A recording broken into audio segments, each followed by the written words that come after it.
This is the Apple mouse, the A2M4015, and this took it apart, and this is the board.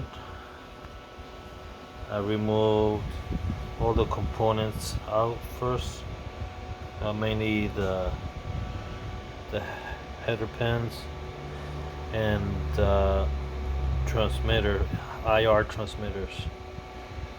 And after I did that, I also removed the wheels, and here is the other part that I removed.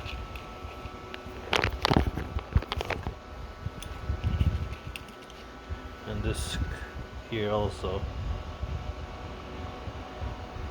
this holds the sensor IR that's right here, the bottom ones that has 3 pins each. I have one backwards and one facing up, just to show how they look like. Watch my video to see more.